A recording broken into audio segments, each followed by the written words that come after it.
25 sheets and go over and make theirs nice on the inside. This is what we're talking about, hospitality. This is what we're talking about, attitude. This is what we're talking about, brotherly love as far as Christianity is concerned. And somehow or another, Christians in America don't get it.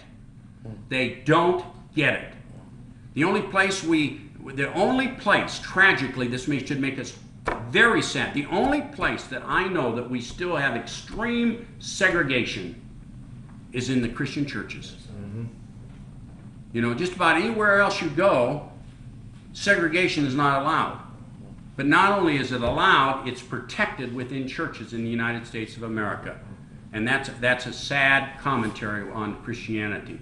I got off on a little bit of a kick there, but venting a little bit, because this stuff is enough to infuriate somebody, a spiritual man of God. It's enough to infuriate a spiritual man of God. I remember this one black pastor. I went up and I met him, and I gave him my book, and I left. It was a quick little meeting, and I left. This guy, and he had a Mercedes, a little man, and he's got this church, and he's building this thing on. He's trying to build this thing on, but you can see that it's pretty shoddy, and he doesn't have any money. And then I took off to find the next church. This guy must have spent 30 minutes driving that whole area before he tracks me down and waves me down. And I pull on, I stop, and he gets out of his car, and he just comes up to me, and he's shaking my hand like you wouldn't believe, saying, thank you for this book. I looked at this a little bit. It has to do with evangelism. That's desperately what we need within our neighborhood. I mean, we're talking about a real bad area. He says, God bless you for coming and thinking of us, and so on and so forth. You see, this is a heart of a man, a poor pastor for the Lord Jesus Christ. We're 4 or 5 miles away.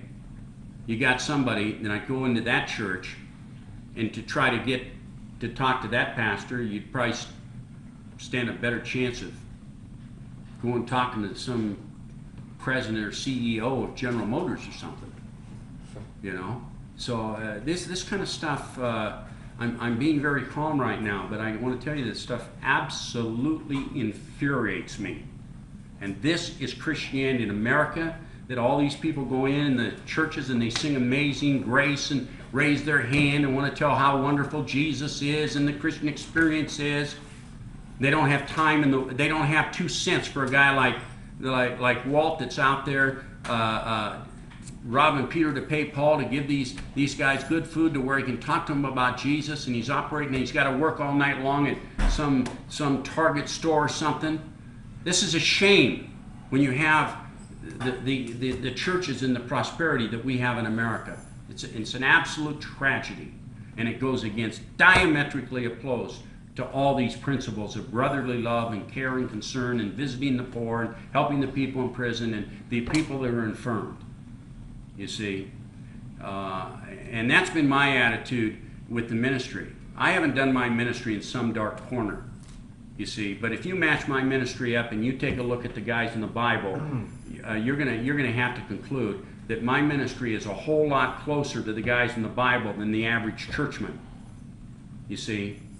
And there should be a line wanting to be a part of my action. The same way there would be if somehow or another supernaturally Paul the Apostle were to show up, or any of the guys in the Bible supernaturally show up down there on the street in the Bellagio. They wouldn't pay any attention to him until they found out that that was really Paul, or that was real Peter, or that was really John. And then they give them all the money in the world, you see, because of who they were, not because of what they were. You see, and we need to have attitudes of looking at the worth of a man when we meet him. That's why when I meet Greg, I didn't have to take time sitting around in the Bible study here and trying to psychoanalyze Greg. I didn't have to psychoanalyze Greg. I didn't have to sit down and have well, let's see where you are biblically. You know, I'm gonna interrogate you to find out how you handle the Bible. You see, I saw the heart of the man.